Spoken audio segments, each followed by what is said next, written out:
Esa mulimu munene weweleyo ddala Yesu akukozese ayita n'ekisa jangu ompeereze weweleyo ddala olisanyusibwa kiriza teweewolereza kiriza weweleyo ddala mwoneewolereza onoddibwa mu nti kale tonjagala ogobeddwa wendi teweewolereza Yesu akuyita oludde ng'ogana kakano kkiriza nimiro zengedde bakozi batono kkiriza n'essanyu okumuweereza kkiriza teweewolereza kkiriza weweleyo ddala mwoneewolereza onoddibwa mu nti kale tonjagala ogobeddwa wendi omulungi Yesu tukwebaza kubanga obukeseza nga tuli balamu twali ekitiibwa n'amatendo jangu nateera onkozese oyogera eri obulamu bwange ate era n'eri buli muntu sekinomu ekigambo kyo nga bw'otakitumira bwereere taata leka kibeeko impact eri positive kyekireeta eri obulamu bwaffe taata amagezi gange okumanya n'okutegeera kebiveewo wabula ebibyo birabisibwe buli muntu sekinomu agenda okuwuliriza ekigambo enkya ya leero morning glory mukama baako kyoyogera eri obulamu bwe nze nzikiriza ddala nti nno buli woyimuka okwogera eri obulamu bwaffe taata buli omu omusisinkana mu ngeri ye ey'enjawulo naye ekigambo kyeteeseza olwaliro mukama buli omu gw'omanyi bw'oyagala kimukole nsabye osisinkana omwami oyo nsabye osisinkana omukyalo oyo mukwano gwange Yesu omukolemu omulimu ku bwa Yesu Kristo omwana wa Katonda omulamu amiina akayimba kagambye teweewolereza omulimu omunene weeweereyo ddala Yesu akukozese bannange balokole twewolereza bannange bakristaayo twewolereza twewolereza naye wali eri akayimba akayina sitanza emu egamba nti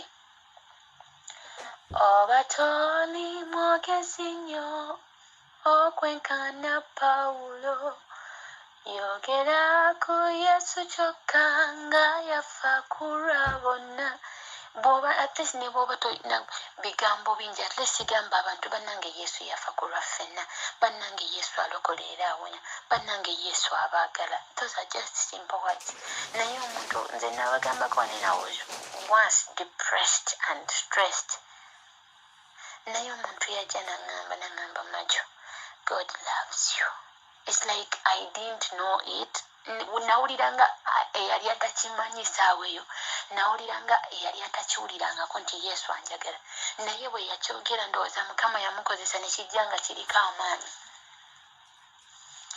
nempulira emirembe mu mutima neŋŋamba majo you should stop crying someone invisible but powerful loves you ate bw'ali ku ludda lwo Mukama yeebazibwe haleluya mbalamusizaako nnyo mu linnya erya Yesu Kristo omwana wa Katonda omulamu mwasuze mutya mbadde sinnababuuzaako naye neebaza Mukama ku lw'obulamu bwammwe ate era n'obwange mbatumiddeko mwenna abamu kirabika wentumirako abamu abalala munyiiga naye bannaye temunyiiga mwenna mbatumiddeko leero Mukama yeebazibwe tugenda kusomako mu Yeremiya oba Jeremiah chapter 1 okuva ku verses 4 to 9 ngenda basomera leero versions zombi owooluganda agambye bw'ati awo ekigambo kya Mukama ne kinzijira nti bwe nnali nga sinnakubumba mu lubuto nakumanya era nga tonnava mu lubuto wuliriza kale bifo nga tonnaba kutondebwa mu lubuto gye yakumanya era nga tonnava mu lubuto nakutukuza nkutaddewo okuba nnabbi eri amawanga awo nze nendyoka njogera nti woowe Mukama Katonda laba siyinza kwogera kubanga ndi mwana muto wano siimu yaffe wejjira okwewoleriza gwe mutwe gwaffe ogwaleero okwewoleriza Mukama yeebazibwe tugenze ku lunyiriro omusanvu naye Mukama naŋŋamba nti toyogera nti ndi mwana muto kubanga eri bonna gye nnaakutumanga gy'onoogendanga era kyonna kye nnaakulagiranga ky'onooyogeranga. Tugenze ku lunyiriri olw'omunaana. Olw'omunaana lugambye tobatyanga kubanga nze ndi wamu naawe okukuwonya bw'ayogera Mukama.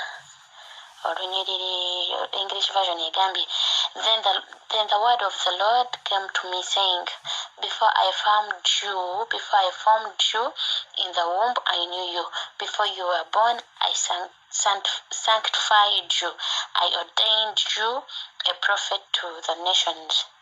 Then said I, O Lord God, behold, I cannot speak, for I am a youth. But the Lord said to me, do not say I am a youth, for you shall go to all to whom I send you, and whatever I command you, you shall speak. Do not be afraid of their faces, for I am with you to deliver you, says the Lord. Then the Lord put forth his hand and touched my mouth, and the Lord said to me, behold, I have put my words in your mouth. Hallelujah. Mukama yeebazibwe. Owulira olunyiriro lw'omukaaga awo tusimbye essira ku Yeremiya. Mukama amutuma alina by'ayagala akole naye Yeremiya yeewolereza. Mukama yeebazibwe ng'abamu bwe twewolereza. Bannange twewolereza ekisusse ate ekigenza ewala. Nze kaakati ate nze eddoboozi eryange teriyimba. Bannange bwe kuba kuweereza Mukama tagambangako nti bannange abalina soprano omulungi bokka be balina okunsinza n'okuntendereza. Vaamu ebyo bwate kati nze kati kino ekirowoozo kyange bakiwulira batya mbu kisinza nakyo. Bannange lekeraawo okwewolereza yimuka ogolokoke. Buli amwana yenna tatandika kudduka misinde naye atandika ayavula mpola. So ntunuulira wano abange batambuza bubina n'afunya akagulu n'aseetula akabina, n'afunya akagulu n'aseetula akabina, n'afunya akagulu n'aseetula akabina. Naawe tandika bw'otyo, ekinaavaamu nga weesimba ku bintu ng'onywera, ekinaavaamu ng'osimbula ku bigere, bannange ng'emisindo dduka. Mukama yeebazibwe. Naye tolowooza nti bugenda kukya kikubeereko lumu ng'odduka misinde, nedda. Teweewolereza. Mukama yeebazibwe. Teweewolereza. Mpola Mukama ajja genda kukolamu omulimu. Abantu bagambe omuwala oyo yatandika wano nno ng'akwata akazina ng'ayimba bubi, naye Mukama amugogodde eddoboozi kateriwulire. Nkiwuliddeko ekintu ekyo ku bujulizi ng'omuntu omu omusinzi omu ng'akyogera.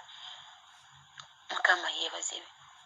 Naye olwaleero akuba ettendo abantu ne basumululwa, eyaze ng'alina ennaku bannange n'agyeyambula, wamma n'addayo ng'agamba nze leero nkyaddeko mu ggulu lwa ttendo. Mukama waffe omulungi yeebazibwe. Ono Yeremiya yaddamu nze I'm just a youth. Bayibuli ezimu zigamba I'm just a young boy. Yeremiya nga bw'agamba. Nawe olwaleero ogamba nze kaakati bannange nze sisobola kubuulira njiri. Kati nze abantu abamu mulowooza okukeera ku makya n'obuulira enjiri nti olina kumanya bayibuli yonna n'ogimalayo. Bannange nedda. Si bwe kiri. Golokoka n'ennyiriri ebbiri ezo z'olina olumu oluyimiriremu oweereze Mukama. Togamba nze ate nze bannange sisobola kubuulira njiri, bannange nze siina buvumu, ate nze nnina ensonyi. Bannange oli mu kwewolereza. Abamu omwekwasa nze siina ngoye ziweereza, otambula bwereere. otambula bwereere osanga oli omuntu yeewaddeyo n'agamba nze yadde engatto yange eyasamye ngenda kuweereza mukama n'akirinnyo ekituuti naye gwe oba oyagala omebenye owenkana otya simanyi okuweereza mukama togenda kumala kutuuka gy'owulira gy'oyagala okubeera olyoka otandika okuweereza mukama kubanga bw'onootuuka gy'owulira gy'oyagala okubeera nga toweereza mukama trust me toli muweereza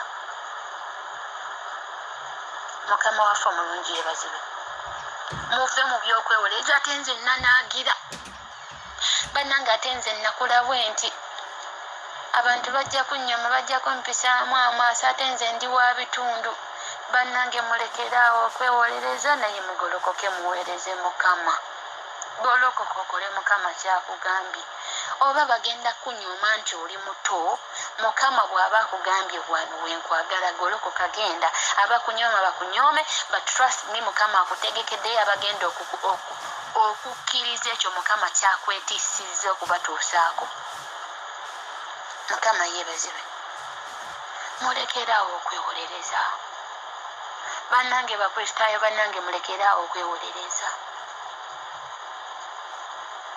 mwewolereze ekisusse ate ekigenze wala netwewa excuse ebitali bakutadde ku preaching program ennaku zino twebaza mukama nti tulina online churches bakutadde ku preaching program neweewolereza naye nga mubutuufu obudde obulina naye neweewolereza ate edda town ate bannange emirimu gyankutte naye nga mubutuufu oluusi naawe okimanyi tejjakutte weewolereza naye nga kusimu wabaddeko ng'ate oli mu birala mukama yeebazibwe okwewolereza mukama yagamba yeremiya nti ebyo tobyogera ono omusajja akumanya nga tannakutonda mu lubuto lwa nnyoko n'agamba ono mumajo mu mwaka bweguti ne bweguti mu nnaku bwe ziti alibanga aweereza abaana bange morning glory kati gweoli awo weesiggiriza weewolereza yenze kati njogere biki yenze kati bannange ntandike ntya mukama ng'ate akugamba mukama yeebazibwe bwesisigiriza weewolereza mukama agenda okufuluma mu lubuto lwa nnyoko nga he has already ordained you oba oli nabbi oba oli mubuulizi wa njiri oba oli muyimbi oba oli musinza oba oli washipa ng'ekyo naye otudde sisitomu yatubuulidde ejjo enjiri n'atugamba nti abamu mukama yabawa talanta zammwe naye muzituulidde kubanga waliyo oli ow'ettaano mukama we yagenda okudda ng'ettaano ayina 10 ow'ebbiri baamusanga ayina 4 gwe baaweemu baamusanga agituulidde ng'agiziise n'ogiziika kati naawe oyinza okuba oziise ebibyo weerabidde kolingiyo abamu tofuddeyo kufaayo kiki mukama kyanjagaza abamu okitegedde weesisigiriza weekola ki weewolereza gwe golokoka oyimirira ogambe mukama ngenda kuweereza come what may olaba oba taku empowering ajja ku encouraging ajja kuwa obuvumu ajja kuwa ekisa ojja kulaba ng'oyitawo ojja kulaba ng'oweereza mukama yeebazibwe tewali mulimu ku nsi guno gukuweesa mukisa nga kuweereza mukama omukyalo omu yali agamba asaba mukama omulimu noonyeza omulimu gubuze mukama ng'amugamba kubuulira njiri era olunaku lumu n'aloota ekirooto n'aloota omusajja oyo omweru oyo omukadde ow'edda oyo gwe mumanyi obulungi ng'atudde ku mmeeza ye bw'ati onaze kusaba mulimu bw'ajja n'amugamba akawunti za ssente zonna zaaweddeko naye akawunti ekyaliko ssente yeno ey'okubuulira enjiri mukama yeebazibwe mukama gwe nno aba akwagadde nnyo aba akubuulidde kati golokoka yeremiya mukama yamugamba totya amaaso gaabwe baba bakusinga obuwanvu oba bakusinga obunene oba boogera nnyo okusinga ggwe nze ekigambo ekyange kye ŋŋenda okuteeka ku mukamwako naawe golokoka oyambala obuvumu ogambe mukama nteekaako ekisa nteekaako entiisayo ŋŋende nsisinga ne bakabaka ŋŋende njogere n'ab'amaanyi ŋŋende mukama yeebazibwe Mbwe tusomako mu kitabo kya Joshua 1 okuva ku lunyolo olwokutaano okutuuka ku lw'omusanvu kansomere wano mu Luzungu egamba no man shall be able to stand before you all the days of your life. As I was with Moses, so I will be with you. I will not leave you nor forsake you. Be strong of good courage, for these people you shall divide as an inheritance that land which I swore to their fathers to give them. Only be strong and very courageous, that you may observe to do according to all the law which Moses my servant commanded you, to not turn from it to the right hand or to the left hand, that you may prosper wherever you go. Mukama waffe omulungi yeebazibwe. Ono naye yali Yoswa yali mwana ng'akulidde mu mikono gya Musa. Kati Musa yaweerezanga naye nga Mukama ayinayo omuto gw'aguluminga. Olwaleero aguluminga nze, olwaleero aguluminga gwe. Ate bujja kukya nga ayina baguluminga under you. Mukama waffe omulungi yeebazibwe. Abasumba baffe bonna abatubuulira enjiri, they were groomed somewhere. Ate n'abo baguluminga nabo balina ababaguluminga. Hallelujah. Kati neno naye ndowooza Mukama yagenda omulaba ng'ajjudde okutya mu ye ng'agamba bano abaana ba Isirayiri mbadde ndaba engeri gye bayisaamu Musa, nze bagenda kumpisaamu batya amaaso nange okitegeera nga naye ng'alimu okufiya eyo oba okitegeera nga naawe bw'okiwulira mu mutima gwo nga nawe bw'okiwulira mu mutima gwo Mukama alina gy'akutuma, Mukama alina gyakwagaza naye okyali awo gamba naye oba ntandike ntya, bannange oba nkole ntya, bannange oba ntandikirewa. Naye Joshua yali alabika yeebuuza ng'agamba naye Mukama ye kyeyava amuwa ebigambo bino n'amugamba weekuuma amateeka gange, era bw'okkirira wansi ojja kulaba ng'amugamba nti ekitabo kino eky'amateeka tekikuvangako, kyekuume, meditate upon it bw'onoobeera ng'ow'amaanyi. Mukama yeebazibwe. N'amugamba only be strong and very courageous. That is verse 7 chapter 1 Joshua. Mukama yeebazibwe. Naawe olina okubeera ng'oli courageous, olina okubeera ng'oli strong, olina okubeera ng'oli determined, ng'ogamba nti Katonda bwe ngolokoka okuweereza Mukama tasobola kusigala ng'atudde. He even has to go before me. Mukama yeebazibwe. Naye gweolinga agamba nti kiringa omuzadde akuteera fiizi ku ssomero n'asigala ewaka ng'atudde gwe n'ofa n'ebitabo. Katonda waffe ekyo si kyakola. Akutuma omulimu naye nga tonnatuukayo yakusookayo. Mukama yeebazibwe. He is beside you. Ate nalaba oli yali akola bw'ati ne bamuyira amazzi, nze tebanjiire musulo. Bannange nalaba oli bamukuba akakondo n'atonnya n'omusaayi. Oba nze yaba naakola ki? Banaye nga babavuma. Guma bakuvume. Omusajja Peetero, ani Peetero Pawulo, alina bw'agamba n'agamba nti ffe tetunnatuuka ku bulumi buli obw'okuyiwa omusaayi, tolina we waatuuse. Bagenda kuvuma bakunyomoole bakulengeze, naye olunaku lugenda kukya ng'abantu abo bakwetaaga, nga wekuba kubassaako mikono gwalina ogibasaako, wekuba kubasabira balina kukakkana wansi wa mukono gwo. Mukama waffe omulungi yeebazibwe. Lekeraawo okwewolereza. Musumba wange omu gwe njagala ennyo sigenda mwogera linnya, naye Mukama we yamutuma yatandika gamba naye Mukama kakati nze akavubuka, nze omuvubuka omuto kyali muvubuka, Mukama ndeka nange nsooke nkole ku ssente. Mukama kati nze ani ananzikirizaamu nti ndi musumba? Naye olwaleero talina gwe yakera ku makya n'atandika omugamba nze ndi musumba, olina okumpa ekitiibwa, olina okukola bwoti. Nedda, but we respect him regardless of his age. Okitegeera?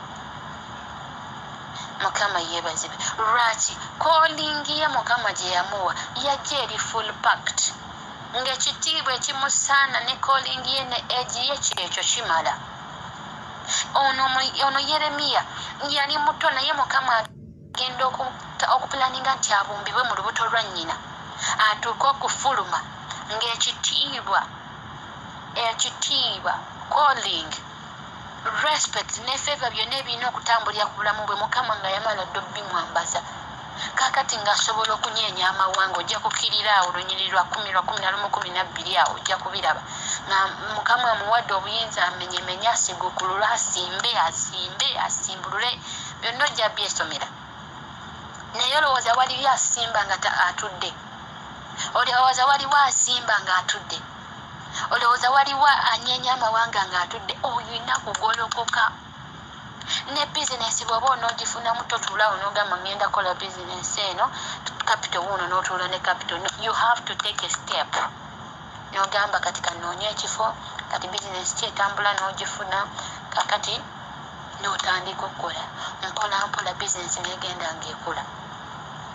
Ne Joshua Jeremiah naye Mukama kye yali amwagaza agolokoka atambule muyesiga ekigambo kya Mukama. Akkirize nti Mukama amutadde ekigambo ku lulimi lwe, amwesige nti amutumye mwesigwa.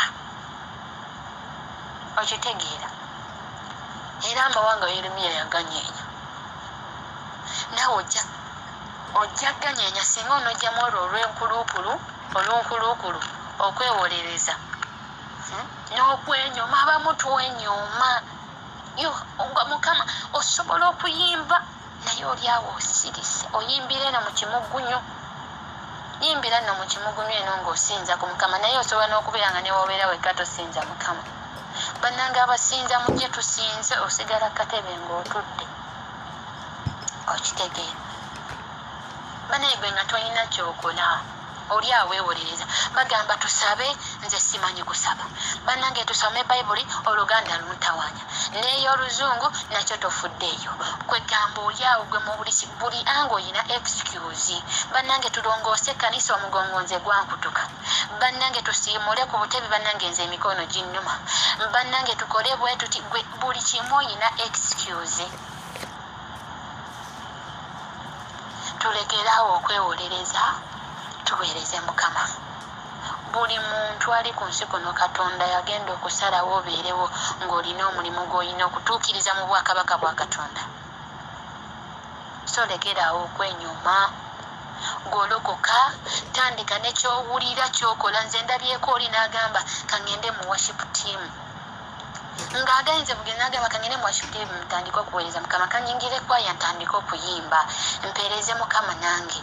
Naye ogenda eyatandikira mu worship team kati nga ye musumba. Okitegeera? Mukama nga muguruminze. Kati gw'oli awo olindiridde, olinda otumbuke lumoya ke. Bannange nedda, n'omuliro bwe bwaba gukuma mu kyoto tegutumbukirawo. Mukama yeebazibe. Tulekeraawo okwewolereza. Yinza oba nnaayogera beki Yeremiya wuuno Mukama yamuteeka ebigambo mu kamwa ke. Naawe mugambe Mukama nze sisobola, naye gwe bw'onooteeka ebigambo byokunze nja kubyogera tebijja kukola amakulu. Okitegeera? Mukama nze sirina buvumu, naye bw'ompa ekisa nja kufuna obuvumu, nja kuyimirira nkole ki? Mukuweereze. Naye ekisa kikulemye okusaba, toyimiridde kukola ku taking a step, oli awo kwegamba oli dormant and docile in the kingdom of God. Mukama akusaasire. Naye ogira weewolereza, bajja kubuuza talanta. Munnange talanta gye nakuwa bannange wandeeterayo bameka nga toyina gw'olaga. Nga tolina gw'olaga. Anti watuulanga n'osirikya. Ebyo ebyokuweereza byabali bagundi. Ebyo byabo ebyo. Bannange buli muntu sekino Mukama alina omulimu gwe, ate omulimu oguli general. Yatugamba tugende tubuulire enjiri mu mawanga yonna. Teyagamba basumba bokka, teyagamba bannabbi, teyagamba baaposo, teyagamba bayimbi bokka okubuulira enjiri. Bannange buli muntu olina okubuulira enjiri.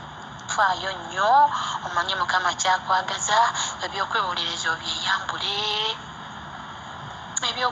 obyeyambule. Abamu twewolereza bizinesi, omulimu.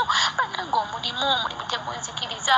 Ate okimanyi olunaku lw'okusinza olwo bakasitoma we basinga okubeera abangi. Bannange ne weewolereza n'omulimu. Bannange ate omwami, omanyi omwami.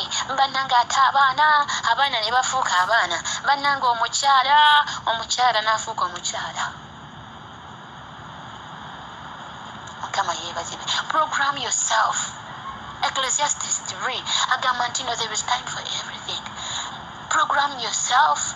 Kola schedule yo. Ogambe nti kati ennaku zino bwe ziti mbeera nkola naye luno bwe luti ddwo lwa Mukama. Okitegeera. Okuva saawa bwe ziti mbeera nkola naye at least kanfuneyo eddakiika 3 nsinzeeko ku Mukama. Kanfuneyo eddakiika 3 ngende enkya lunaku lwa kusinza kanfuneyo eddakiika 10 nziruke ku kyaki nange mbeere kubamu abagenda okutegeka bannange enkya tulabe service zitambudde zitya. Naye gwe Eva oli kujja kutuula butuuzi mu kyaki ojja na leeti. Shame upon you mukazi gwe musajja gwe. Wali abavubuka nze banandaba batya nga nsiimuula kyaki mbunkutte olweyonjera balongoose ffe tujja kujja tutuule. Mukama akusaasire. Abanjagalira ennyo Yesu ababadde beewolereza mulekeraawo. Abantu abamu tugenda kulaba mukisa mu nsi muno okuggyako ng'ogolokose n'oweereza Mukama. Mukama yeebazibwe. Kale Mukama abanjagalire. Sigadde yenze omugole wa Yesu gw'abadde yeewolereza. Mpozi kansimbiyo kano kasitanza akagamba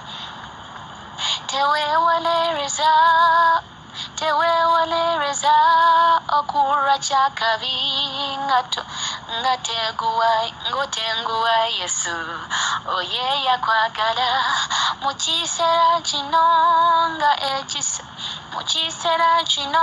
ng'ekisa weekiri nga kuwolereza jangu osonyibwe. Kagambye ako kasitanza kambonyaabonya nanti kagamba nti teweewolereza okulwa kyakabi. Ekyakabi amanyi enjogera y'ennaku zino etwonoonye bannange n'abalokole n'abakristaayo tusiriwaliddeyo tugenze n'enjogera y'ensi. Ekigambo ekyakabi abaatulako mu Luganda class, ekigambo ekyakabi it is something too bad. Ekintu ekibi va ku bino ebyo bye bagamba akagwe yako kakabi nga kyategeeza kalungi ebyo byansi naye ekyakabi kiba kibi. Mukama yeebazibwe. Kakati gwe yatuma edda owedda kasitanza kakugambye okulwa kyakabi gwakozeeko ekitundu naawe obalibwa mujeemu ekyo kyakabi gy'oli. Okulwa kyakabi ng'otenguwa Yesu oyo yakwagala dda omusajja. Naye mu kiseera kino kasitanza kayongedde ne kagamba mu kiseera kino ng'ekisa weekiri ng'akuwolereza jangu osonyiwe. Dda mu maaso ga Mukama omugambe Mukama neewolereza ekimala, Mukama njeemye, Mukama nakolako kitundu, Mukama mbadde sinnagolokoka naye nsonyiwa nyambaza ekisa mpa amaanyi, make me courageous. Teeka ebigambo byo mu kamwa kange, make me strong. Mukama, give me that determination, give me that spirit of boldness such that nsobole okuweereza. Mukama abanjagalire mbaagaliza Wednesday ennungi ejjudde ebinnyonnyogo by'omukisa. Omukisa oguva mu sitowezi eggulu guli ogutawaba, ogutalugwa, ogutaziyizika gwe nkulangirirako musajja gwe naawe mukyala gwe mu linnya erya Yesu Kristo omwana wa Katonda omulamu. Mukama abankuumire nnyo, mbaagala nnyo. Sigadde nze Winnie Marjorie omugole wa Yesu.